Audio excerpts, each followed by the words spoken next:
नमस्कार दोस्तों, real horror stories में आपका स्वागत है। आज मैं आपके लिए लेकर आया हूँ उमर जहाँ कहानी का 12वां हिस्सा। कहानी शुरू करने से पहले आपसे गुजारिश है कि आप हमारे चैनल रियल हॉरर स्टोरीज को सब्सक्राइब करके बेल नोटिफिकेशन को ऑन कर दें। तो चलिए ज़्यादा देर ना करते हुए शुरू करते हैं आज की अपनी कहानी।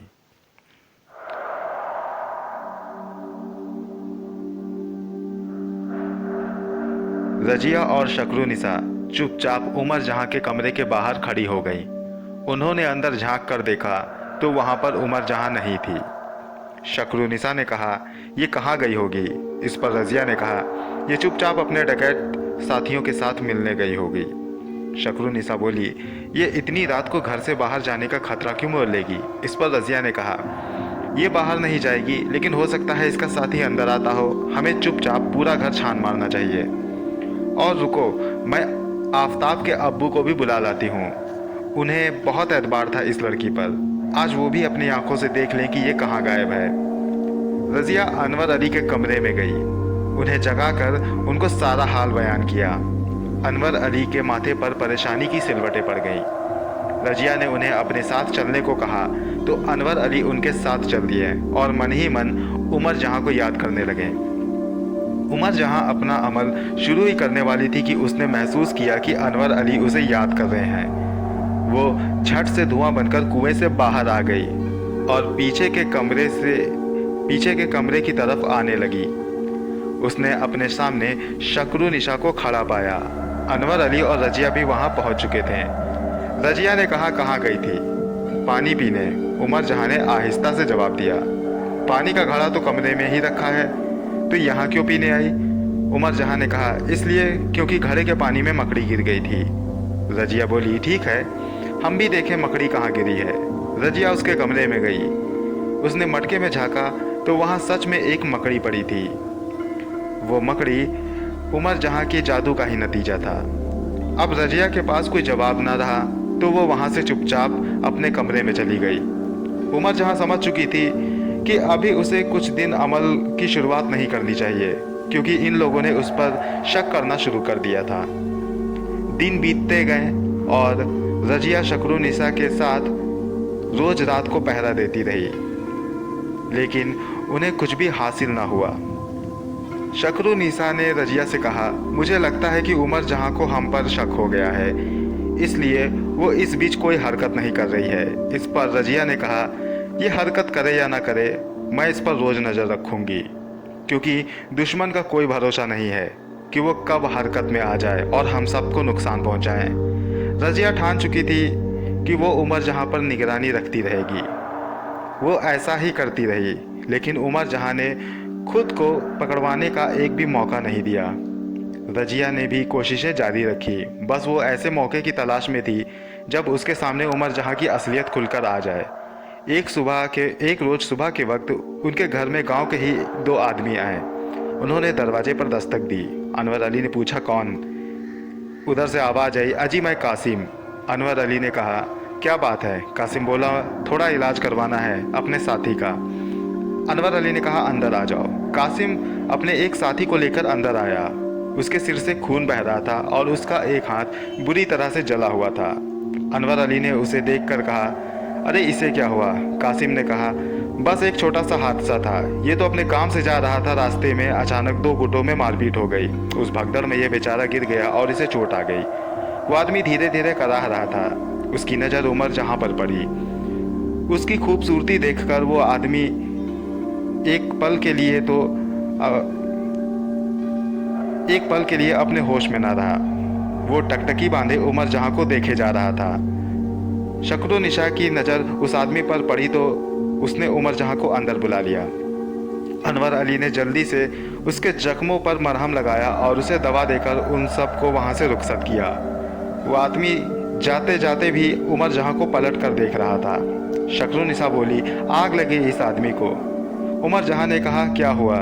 तो शक्रुनिसा ने कहा कि ये जो अभी कासिम के साथ आदमी आया था जिसे चोट लगी थी, उसका नाम उस्मान है। वो निहायती बेअदब, बेशर्म और बद किरदार आदमी है। ऐसा कोई गुनाह नहीं है जो उससे हुआ ना हो। पूरा गांव इसे जानता है, लेकिन इसके खिलाफ कोई नहीं पाता, क्योंकि ये हत्या करने से भी पीछे नहीं हटता। कोई भी अपनी बहन बेटियों को इसके सामने रहने से गुरेज करता है। कोतवाल इसका कुछ नहीं करता, क्योंकि एक तो कोतवाल खुद भी खौफ खाता है और दूसरा ये भारी रकम देकर कोतवाल का मुंह बंद करवा देता है। वैसे इसका दबदबा तो पीछे वाले गांव के हिस्से में है, लेकिन मनहूस पता नहीं क्यों यहाँ चला आया आज। शक्रुनिसा ने उमर जहाँ से कहा कि ये जब भी आया करे तो इसके सामने ना रहा करो। उधर उस्मान हाथ में शराब का जाम लेकर उमर जहाँ के बारे में सोच रहा था। कासिम ने उसे सोच में डूबा हुआ देखा तो उससे पूछा कि सोच में डूबे हो? उस्मान बोला, उसी परी के बारे में सोच रहा हूँ जिसको अनवर अली ने सभी की नज़रों से अपने घर में छुपा रखा है। कासिम, वो लड़की मुझे चाहिए, मैं उस कली को मसलना चाहता हूँ। कासिम ने उससे कहा, अरे अरे मेरे शेर, जरा रुक जा, कोई भी चीज़ ऐसे नहीं मिलती है, थोड़ा कोशिश करना पड़ता है। अब तेरा आना जाना तो उस घर में शुरू हो गया है, आते जाते ही धीरे धीरे उस घर में अपना जादू चला देंगे। उस्मान अपनी चोट का बहाना करके कासिम को लेकर रोज़ अनवर अली के घर पहुंच जाया करता था। अनवर अली के घर में कोई भी उसको पसंद नहीं करता था, उसका आना किसी को भी अच्छा नहीं लगता था, लेकिन वो मरीज था, इसलिए अनवर अली उसकी मरहम पट्टी करने के लिए उसको अंदर आने देते थे। लेकिन उनकी कोशिश यही रहती थी कि वो जल्द से जल्द उसे घर से निकाल दें। उस्मान अपने घावों को भरने नहीं देता था, वो चाहता था कि इलाज चलता रहे और इसी बहाने उसका आना जाना उनके घर होता रहे। अनवर अली समझ चुके थे कि उस्मान जानबूझकर अपने जख्म को कुरेदता है ताकि वो रोज़ यहाँ आ सके। वो उसकी किरदार से वाकिफ़ थे। एक रोज़ अनवर अली ने उसे दवा देकर उससे कह दिया कि अब उसे यहाँ आने की ज़रूरत नहीं है, क्योंकि ये दवा खाकर वो जल्दी ठीक हो जाएगा, और अगर ये ठीक ना हुआ तो वो किसी और डॉक्टर या वैद्य से इलाज करवाए। अब कासिम और उस्मान के पास अनवर अली के घर जाने का कोई और बहाना नहीं बचा था। वहाँ से आकर उस्मान ने कासिम से कहा, वो बुढ़ा मुझे अपने घर आने से मना कर दिया, जी तो करता है कि खंजर उसके सीने में उतार कर उसका सर धड़ से अलग कर दूं। कासिम ने कहा, तू फिक्र मत कर, मैं कोई ना कोई रास्ता जरूर निकाल लूँगा, वो लड़की तुझे ला कर दूँगा। उस्मान का अनवर अली के घर आना जाना तो बंद हो गया, लेकिन अब वो दोनों अनवर अली के घर के चारों ओर चक्कर लगाने लगे थे। वो सारा दिन वहाँ आसपास मंडराते रहते। जब तक उमर जहाँ उसको छत पर दिखाई पड़ती तो वो अपनी वहशी निगाहों से उसको घूरता और कभी कभी इशारे भी करता। उमर जहाँ चुपचाप वहाँ से चली जाती। उन सबको वहाँ पर मंडराता देख शक्रुनिसा भी अपनी किसी भी लड़की को बाहर खेलने ना देती। इस पर उमर जहाँ ने शक्रुनिसा से कहा, आप उनके डर से किसी को बाहर क्यों नहीं निकलने देती? शक्रुनिसा ने कहा, मैं अपने बच्चों पे किसी भी तरह का खतरा मोल नहीं लेना चाहती। ये लोग यहाँ मंडरा रहे हैं, पता नहीं क्या अनहोनी करने वाले हैं ये इस गांव में। उमर जहाँ ने मन ही मन सोचा, अगर इन लोगों ने कोई भी हरकत की तो इनकी ज़िंदगी जहन्नुम कर दूंगी। इधर कासिम और उस्मान अनवर अली के घर के ओर चक्कर लगाते लगाते थक गए थे। उस्मान ने झुंझला कर कहा, मैं अब नहीं रुक सकता, अब उस लड़की को हम अगवा कर लेंगे।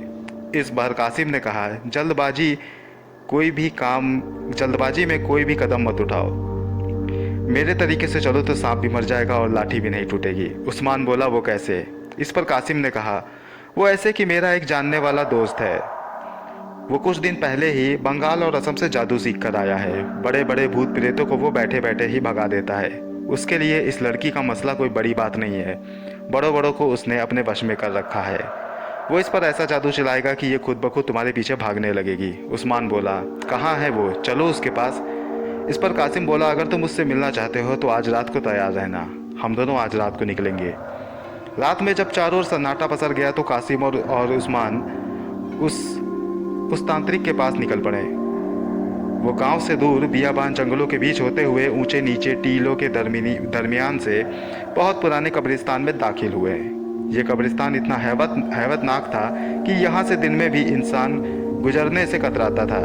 इस कब्रिस्तान के चारों ओर दूर दूर तक कोई इंसानी बस्ती नहीं थी। उस कब्रिस्तान में सिर्फ एक आदमी था जो वहाँ किसी तंत्र मंत्र की तैयारी कर रहा था।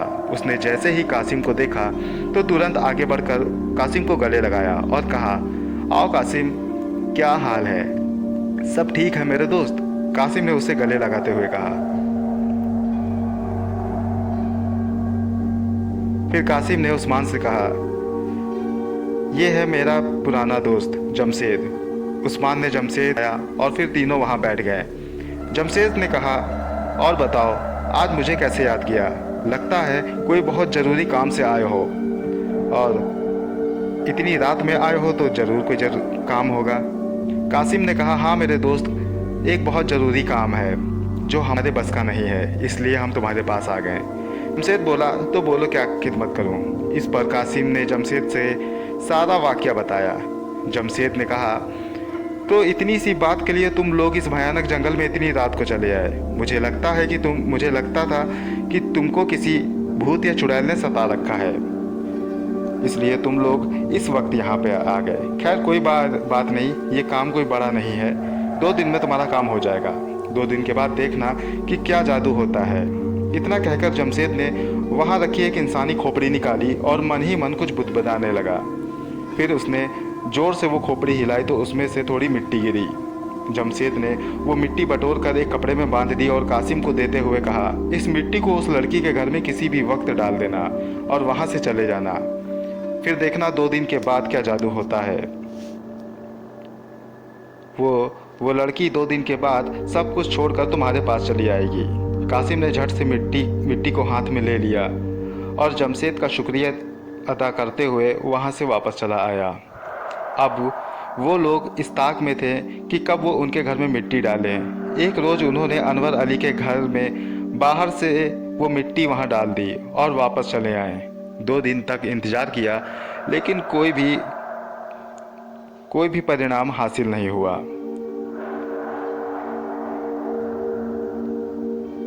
वो दोबारा जमशेद के पास गए। उन्होंने उससे सब कुछ बताया। जमशेद ने एक बार फिर उन्हें कुछ चीज़ें अनवर अली के घर में डालने को कही। उन लोगों ने फिर वैसा ही की, लेकिन हफ्तों बीत जाने के बाद भी कोई असर नहीं दिखाई पड़ा। इस बार जमशेद ने कासिम को कुछ और चीज़ें दी और उसे अनवर अली के घर के बाहर गाड़ने को कहा। कासिम ने वैसा ही किया, लेकिन 10 दिन का इंतजार करने पर भी उन्हें कोई कामयाबी हासिल नहीं हुई। वो मुरझाए मुँह लेकर जमशेद के पास पहुँचे और उनकी नाकामयाबी की खबर दी। जमशेद काफ़ी हैरान हुआ। जादूगरी के मामले में उसने बड़ों बड़ों को पछाड़ा था, लेकिन इस बार लगातार वो 3 बार नाकाम हुआ था। वो कुछ देर अपनी सोच में डूबा रहा, फिर बोला, उस घर में ज़रूर कुछ ना कुछ अजीब है, वरना मेरा जादू कभी खाली नहीं जाता। क्या मतलब? उस्मान ने हैरानी से पूछा। जमशेद ने कहा, तुम एक काम करो, उस घर में जाकर वहाँ की थोड़ी सी मिट्टी लाकर मुझे दो, या फिर कोई भी चीज़ मुझे यहाँ पर लाकर दो जो उस घर की हो।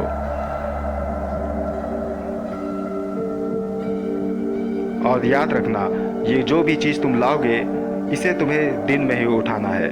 कासिम ने कहा, ऐसा ही होगा। दूसरे दिन कासिम किसी और साथी को लेकर दवाई लेने के बहाने अनवर अली के घर चला गया। वो उस्मान को इसलिए अपने साथ नहीं ले गया क्योंकि अनवर अली ने उस्मान को दोबारा आने से मना कर दिया था। वो बहाने से अंदर दाखिल हुआ, आंगन में बैठ गया। जब अनवर अली दवा की शीशी लेने गए तो चुपके से कासिम ने वहाँ की मिट्टी ले ली और रात में जमशेद को लाकर दे दी। जमशेद ने वो मिट्टी सामने रखी। उसके सामने इंसानी खोपड़ी रखकर कुछ पढ़ने लगा। देखते ही देखते वो मिट्टी आग की तरह तपकर लाल हो गई और उसमें से आग की लपटें निकल पड़ी। ये देखकर कासिम और उस्मान हैरान हो गए। इधर जमशेद के चेहरे पर भी हैरानी छाई थी। कासिम ने कहा, जमशेद क्या हुआ और ये सब क्या है? इस पर जमशेद ने कहा, उस घर में वो है। वो कौन? कासिम ने हैरानी से पूछा। वो इफरीत। कासिम और उस्मान एक दूसरे का चेहरा देखने लगे। फिर जमशेद ने कहा, तुम क्या कह रहे हो जमशेद? इस पर जमशेद ने कहा, इस घर में इफरीत है, इफरीत जिन। कासिम और उस्मान सोच में पड़ गए। फिर कासिम ने कहा, क्या है ये इफरीत? इस पर जमशेद बोला, तुम लोगों को इफरीत के बारे में नहीं पता? खैर पता भी कैसे होगा, तुम लोगों को इन चीज़ों से ज़्यादा लूटपाट में मन लगता है। लेकिन मैं बताता हूँ कि इस दुनिया में जिन्नातों की कई किस्में हैं। उनमें से एक किस्म है इफरीत। इस किस्म के जिन्नातों को इफरीत जिन कहा जाता है। ये बहुत ताकतवर कौम होती है और बहुत ही खतरनाक भी। अगर ये किसी की जान के पीछे पड़ जाए तो बड़े से बड़ा माहिर भी इनको शांत नहीं करवा पाता, और अगर ये किसी पर मेहरबान हो जाए तो सारी ज़िंदगी उसे किसी तरह के गम का सामना नहीं करना पड़ता। वैसे इस किस्म के जिन्न को आसानी से काबू नहीं किया जा सकता। ये किसी के काबू में आ जाए तो वो इंसान इस दुनिया का सबसे ताकतवर इंसान बन जाता है। लेकिन इफरीत अनवर अली के घर में कर क्या रहा है? क्या उसके घर में कोई अजीब बात देखी है तुम दोनों ने? कोई लंबे समय से बीमार हो, या कोई लाइलाज बीमारी का शिकार हो, या अचानक उन लोगों के घर में किसी की बरकत? कासिम ने कहा, ऐसा तो कुछ नहीं है। वो लोग जैसे पहले थे वैसे अब भी हैं। ना कोई बीमार है, ना कोई रातों रात माला माल हुआ। जमशेद सोच में पड़ गया। उसने कहा, फिर ये इफरीत वहाँ कर क्या रहा है?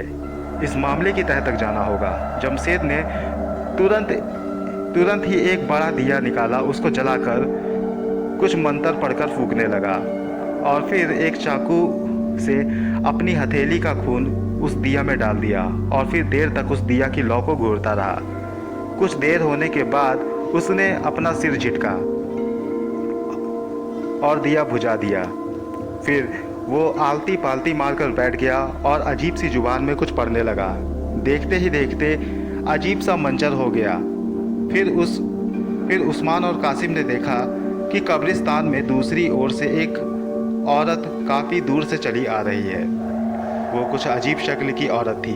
उसकी शक्ल आम औरतों से बड़ी थी। वो देखने में भयानक लग रही थी।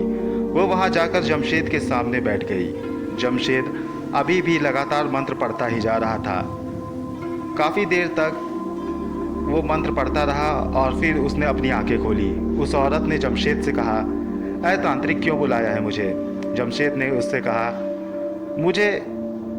तुझे मेरा एक काम करना है। वो बोली, क्या काम करूं? जमशेद ने उस आया और कहा, तुमको ये पता करना है कि वो इफरीत वहाँ किस जगह पर है और उसने किसको अपने कब्जे में ले रखा है। वो तादाद में एक है या एक से ज़्यादा, ये सब कुछ तुमको मुझे बताना होगा। उस औरत ने कहा, जल्द ही सारी जानकारी लेकर आपके सामने हाजिर हो जाऊंगी। इतना कहकर वो वहाँ से उठकर वापस वहीं चली गई जहाँ से वो आई थी। उसके जाते ही उस्मान और कासिम ने जमशेद से पूछा, ये औरत कौन है? इस पर जमशेद ने उनसे कहा, ये औरत एक चुड़ैल है, माया नाम है इसका। इस पर उस्मान ने कहा, क्या ये हमारा काम कर पाएगी? जमशेद ने कहा, जरूर होगा, ये तुम्हारा काम जरूर कर पाएगी। एक बार वो इफरीत मेरे हाथ लग जाए तो तुम्हारा हर काम आसान कर दूंगा मैं, क्योंकि इफरीत पाने के बाद मेरे लिए कुछ भी नामुमकिन नहीं होगा। अब सोचना यह है कि उस इफरीत को हासिल कैसे करना है। इधर माया सुबह अनवर अली के घर पहुंच गई